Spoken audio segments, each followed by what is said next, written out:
Everybody, we're seeking natural number solutions to this expression here, and the natural numbers are just the positive integers, so I'll just write down 1, 2, 3, dot, dot. Often, the natural numbers are often called the positive integers, maybe more frequently. Now notice we have a finite series in the numerator and a finite series in the denominator, and this is the sum of the first n odd cubes. This is the sum of the first n even cubes. Now, there's a well-known result here that helps us with that, so I'm not going to try to prove this, okay? But the sum of the first n cubes admits this closed form here, okay? Now, this principle of composition, is alarmingly simple statement with a kind of a pretentious name, actually is a big deal here. It's very, very useful. And notice this is very easy to prove. This is like saying a plus 1, a over b plus 1 is equal to c over d plus 1, which is certainly true. We're just, when you break out these two fractions. So that's actually called the principle of composition. It comes up quite a bit in problem solving, I think. Anyway, let's get into this and see how this principle of composition actually helps us out here.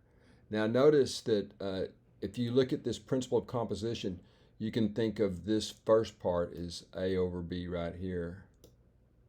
This is just the original problem statement, okay? So this would be a over b right here.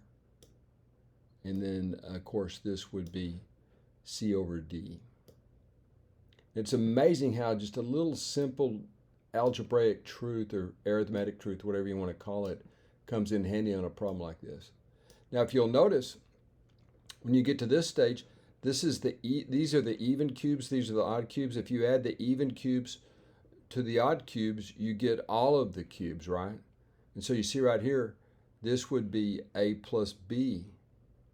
This part right here would be a plus b. I just think this is cool. I mean, I would have never known to try this approach. So this is a plus b over b. Right here, this left-hand side. All right, and then the right-hand side would be c plus d over d. Isn't that cool? I mean, and that really dominates this problem. So this is c plus d over d right here. Now y'all note that's because 338 plus 287 is equal to the 625, which notably is a perfect square. So 338 plus 287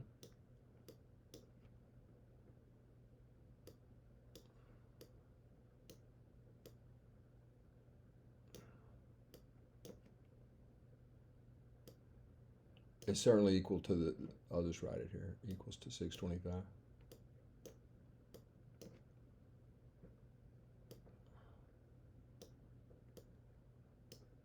Okay, and the rest of it falls out very quickly. We'll use, now we're going to use this part as we move along right here.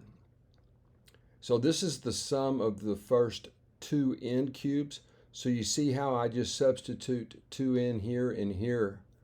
You see right here you have 2n, 2n, 2n, which is just a direct substitute into this established result. You can prove it by induction, I think.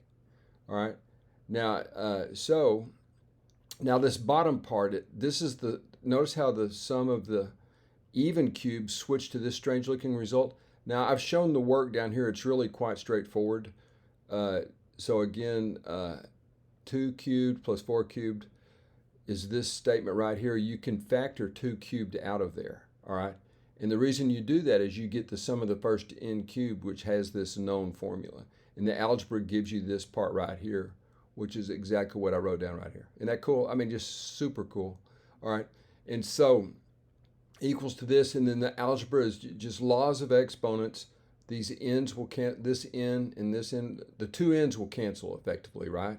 And so you see how you see 2n plus 1 squared over 2n plus 1 squared. And then by inspection here, folks, notice that 338, the problem's crafted to work out nicely. 338 is 2 times 169, which is known to be a perfect square, right? And so what you see right here, by just a simpler approach right here, you know that n must be equal to 12 for the numerator to be the denominator to be satisfied. So we'll write down n equals 12.